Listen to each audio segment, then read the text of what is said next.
Today because you see, I took the Fiverr US English Basic Skills Test, which was pretty basic. I mean, it took me like 5 minutes to complete, 5, 6 minutes to complete. Although, like the total time that we could have taken was around 40 minutes, right? So there were like 40 questions, 40 MCQs, and it took me about 5 minutes to go through all of them.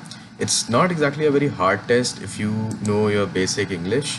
It's really a basic test. I think what's on the tougher end is the content writer test. So the content writing test is a little bit hard because it asks you all these complex SEO questions, and I'm sure I'll definitely fail that one if I take that. But yeah, so that's what we're going at here. And so I wanted to ask you if you've had any kind of questions and queries related to Fiverr, because Fiverr is one place where people are turning to in spite of the presence of Internshala, for example. So this is, as you can see, I just created this, and I was confused as to how to get a gig out, and I wanted to make this video for a while now, uh, because I wanted more and more people to know about this platform. I know that I'm not exactly very prominent on this platform, but then again, I had to start somewhere. So I took the test. It's an easy test. I think all of you should go ahead and do it. You will probably need a laptop for that because the Fiverr app on the Play Store and the App Store are not very supportive of, they're not the very supportive of newcomers, and they're not very easy to handle, no matter how good you are, because the UI kind of sucks. It's not even UI, it's like the lack of features thereof. So there are a few tips I would like to give you to keep in mind while you're taking the test. And first thing is to read all the questions, obviously, and to read all the options that are there, and go with the one that you think is the best. As in, go with the one that feels very natural to you. Don't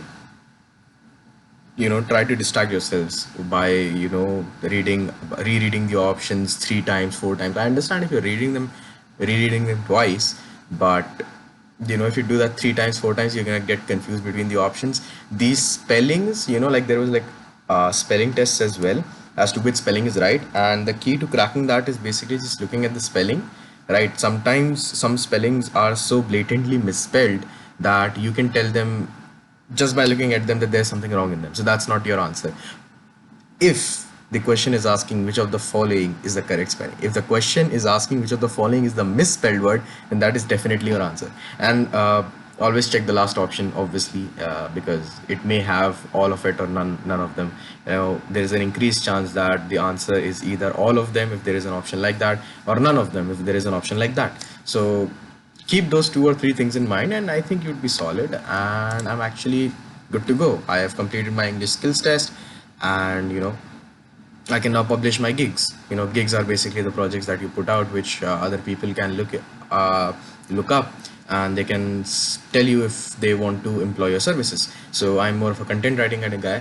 And in India, the problem with Internshala is that every time every time a company approaches you, they always approach you with the presumption that you need them, and that is very messed up, right? Because this whole narrative that we are pushing forward, that it's the students who need the companies and not the companies needing the students, is what is uh, making them do very outrageous things. Like, for example, I saw something. Wait, I'll in fact show you. Wait a second. Right, so we're back, and I want you to check out how this works. All right, so this is an internship that I got an offer from on Internshala, and check this out: full-time internship. All right, full-time internship, 7 to 9 hours, right? 7 to 9 hours daily from Monday till Friday. And you might think, well, that's a lot of hard work, and they should be giving you so much more money. And check out what they want you to write about. They want you to write about e-commerce, they want you to write about work culture, they want you to write about entrepreneurship, and then they also want you to write about digital marketing. Maybe they want you to be the Swiss army knife of the entire content writing world, right? They want you to write about everything. They want you to make YouTube videos for them. They want you to be a part of digital marketing. And this is what sickens me, And the thing is that content writers are treated as low grade digital marketers. Like, we are not digital marketers, all right? We are more than that. And when I say more than that, I do not mean to compare between digital marketers and content writers. What I'm saying is that we are just not sub-grade digital marketers. We are not closeted digital marketers. It's not our job, right? You should not expect us to write, content and then share it as well. Like, yeah, sure, we will write SEO friendly content for you, but that does not mean that you have the right to tell us that, go and share on your personal stories. No, no, no, screw you. That's not my job. That's not what I'm getting paid for. And not only that, they're they want you to work for 7 to 9 hours daily. Check out how much they're paying. Wow. Monthly stipend, 5,000 rupees.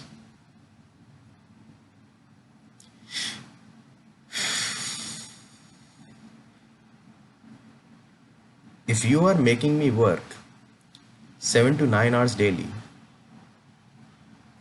and you are paying me 5,000 rupees, and somehow, by some moral standard of yours, that is okay, and you don't see a problem in that, then shame on you, man. Shame on you. I'm somebody who has been doing these internships for over 4 years now. I've held jobs, I've held positions in various companies, and those companies are bigger than this company. I just don't want to reveal its name because it's a new company, and I don't want to damage their respect, their reputation. They're just coming up. But this is obnoxiously wrong. Like, did no one actually read this and think, oh well, this is wrong, and you may come around and you may say that, they were not actually going to make you work 7 to 9 hours daily, and it's just a way of picking the serious candidates from the unserious candidates. Yeah, well, that does not mean that you go around advertise this, right? And this 5,000 stipend that we're talking about, right? This 5,000 stipend that we're talking about, how is it that it's never about, like, we are just 7 to 9 hours daily is just our bracket, and we can get it reduced for you. You just have to work 6 hours daily. Well, 6 hours is still not acceptable if you're just giving me 5,000 rupees. Why is everybody over in Tanshala always increasing the work hours in real life as compared to the advertisements, and decreasing uh, the stipend as compared to when it is advertised? That is my problem with the companies that are coming to Intentional. And now with the whole lockdown thing that's going on, they are completely exploiting children, right? Because earlier you could still, put fingers at them and say that, you guys are really charging me obnoxiously. I'll just go around and ask for job somewhere else. Uh, they're now saying, yeah, yeah, go ahead, try searching for another job. Like, they're so proud of it. They're so proud that they're forcing people into working 7 to 9 hours daily. And this is just one internship. I'm pretty sure there are much worse out there, but Internshala should definitely do something about this, right? And compare this with Fiverr, for example. I'll show you the thing about Fiverr.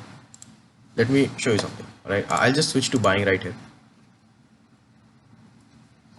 Now, if you switch to buying and I want content writer, right? They just say, so I search this up. It's a high content. Look at the prices: 7,870, 1,968, right?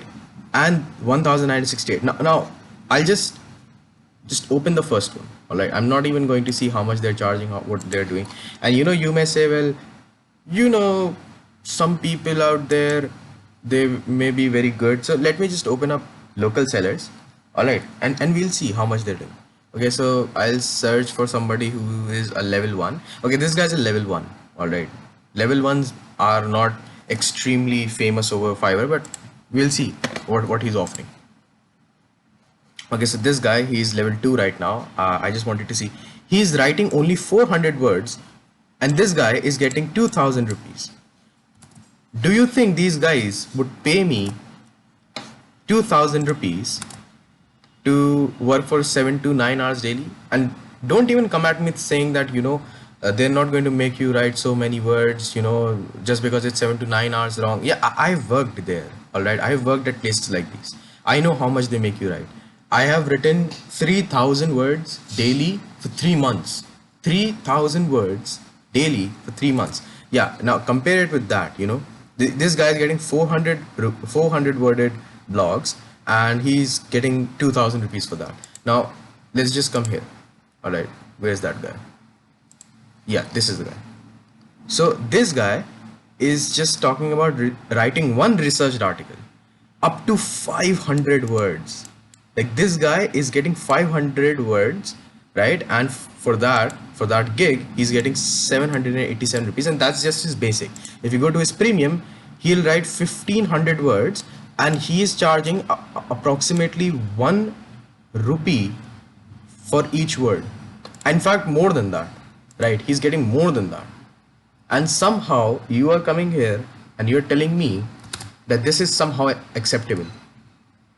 And that is my problem with Internshala. That is the reason I made this video, and that is because I think everybody should be switching over to Fiverr if they have the ability to switch over to Fiverr, because basically Internshala has turned into this scamming company now, and a lot of people are calling it out. I have been a very loyal, you can say, user of Internshala for a really long time, and it's not exactly very easy for people like me, for people who earn a small amount of money on the side doing content writing gigs. It was a place where whenever I was in dire need of money and I could not ask my home, I did not want to ask my home. It's not about whether you are very privileged or whether you're not privileged. It's about whether you want to ask from your home or you don't want to ask from your home. I don't want to ask my family for extra money, right? They're already supporting me in my education. That is more than I can ask from them. I want to earn on my own, and that is a feeling I think every teenager of India resonates with to some degree, that they don't want their parents' help. They want to feel independent, right? And the feeling of independence comes at a cost, that you will now have to face the world yourself, and we want to face the world. But when we go around facing the world, we are somehow taught that people like these are the people who dominate the world, right? And these are the only kinds of people that we're going to find, and that is the idea that Internshala is actually reinforcing. And I would request, if Internshala is watching this video, or this video somehow reaches Internshala, or this video somehow starts a chain of people speaking against Internshala, to please check the brochures and the offer letters. And this is just an internship, all right? This is not even a job. I don't know what they'll ask me to do in their jobs, all right? So please check the brochures of the companies who are coming to you to advertise, right? And check them if they're humane. 9 hours daily, 8 hours daily for 5,000 rupees per month is not humane. I don't know what it is, but I'm pretty sure it's not humane, right? It's well researched content, all right? And I don't know how is somebody supposed to research it, write it, and then and then be happy with only 5,000 rupees. So that is my take on this issue. Yeah, if you like the video, like and subscribe to this channel. I keep it 100 real, right? I do not fake things up here. Like, I was really angry with seeing this, and for that reason I signed up to Fiverr, and I just showed you, like, this guy has 39 ratings of 5 stars, right? He has this as his image, and he has this as his image. There is nothing very fancy about this. Like, let me just see, right, about this grade, right? Why work with me, right? Gig inclusions for every package, 100% original guarantee, zero plagiarism, SEO enabled content, engaging and reader friendly content, quick turnaround. None of this is something that content writers don't do or don't know about. This is just a random, nice, honest, I hope, an honest content writer, and he's charging 787 rupees, fair amount, for 500 words. That, it appears fair to the people who are using his services. He's already working on one order, and 39 people actually like whatever he's doing. So I think that this is a more human platform. At least you are not striving away doing nothing except just sitting hunched over your laptop and researching something about entrepreneurship and hustle culture. So that's my take on this issue. Yeah, take care.